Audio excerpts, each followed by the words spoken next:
ये बहुत साल पहले की कहानी है। नागलोक में इच्छाधारी सोने का नाग और श्वेत नाग, इन दोनों को छोटा नागराज पैदा हुआ। वो अभी पूरी तरह से नाग में नहीं बदला था। आधा अंडे के जैसा और आधा नाग के जैसा था। बहुत जल्दी ही तुम्हारा बेटा बड़ा हो जाएगा। मेरे बाद इसे ही ये नागलोक को संभालना है। इसे ध्यान से रखना।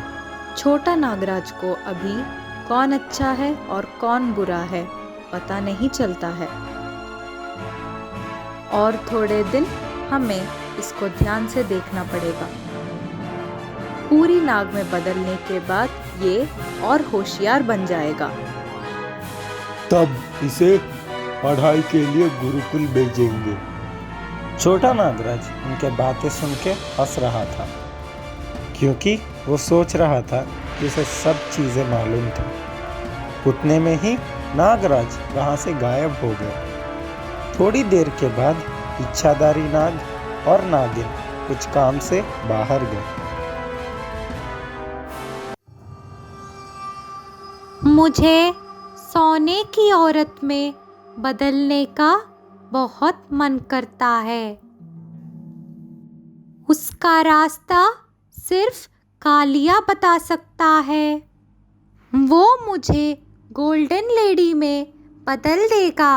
हा हा हा हा हा हा हा। ऐसा सोच के कालिया को बुलाते ही वहाँ कालिया प्रकट हुआ। ठीक है, सब समझ गया हूँ मैं। अभी इच्छाधारी नाग और नागिन कहीं बाहर गए हैं। वो नागराज अभी पूरे नागलोक में घूम रहा होगा। इतनी जल्दी वापस नहीं आएगा। चलो हम जाके उसको छोटे नागराज को लेके आते हैं। उसे अगर तुम खाओगे तो तुम सोने के नाग बन जाओगे। आओ मेरे ऊपर बैठो, मैं तुम्हें वहां लेके जाता हूँ। दोनों हवा में उड़ते हुए छोटे नागराज जहाँ थे वहाँ पहुँचे। वहाँ छोटा नागराज अकेले उधर इधर फिरते हुए खेल रहा था। ए छोटा नागराज, इधर उधर क्या घूम रहे हो?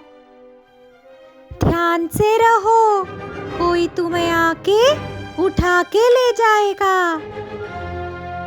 मुझे पता है, अगर मेरे पास कोई आएगा तो मैं उसे बहुत मारूंगी।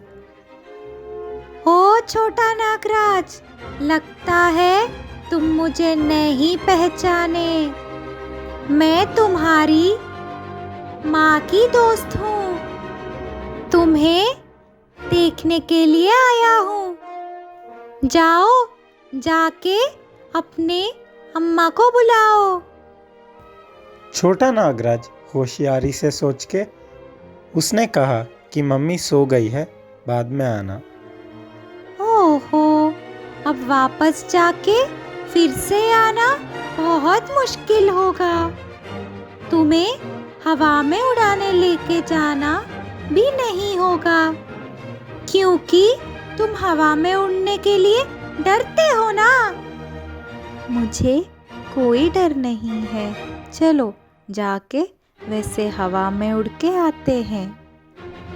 बस तभी छोटा नागराज जैसे ही कालिया के ऊपर बैठा, वो लोग वहां से उड़ गए। थोड़ी देर के बाद जब इच्छाधारी नाग और नागिन वापस आए, वो लोगों ने देखा कि उनका छोटा नागराज गायब था। वो लोग बहुत परेशान हो गए। उतने में ही वहां आया नागराज। हनुमान जी को बुलाते ही हनुमान जी भगवान श्री कृष्ण के साथ प्रकट हुए। वहाँ पे जो हुआ वो सब समझ के श्री कृष्ण, ये वो बुरी शक्तियों का काम है, चलो जाके तुम्हारे छोटे नागराज को बचाते हैं। ऐसा सब वहाँ से गायब होके बुरी शक्तियाँ जहाँ थे वहाँ प्रकट हुए। फिर से तुम सब यहाँ क्यों आए हो? भगवान श्री कृष्ण जैसे ही पवित्र जल को जमीन पे डाला, छोटा नागराज जमीन के अंदर से बाहर आया। ये छोटा नागराज यहाँ कैसे आया है? लगता है इसमें कुछ माया है।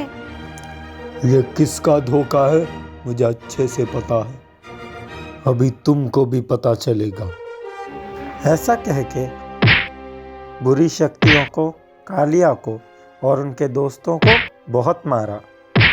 नागराज ने भी उन्हें बहुत मारा।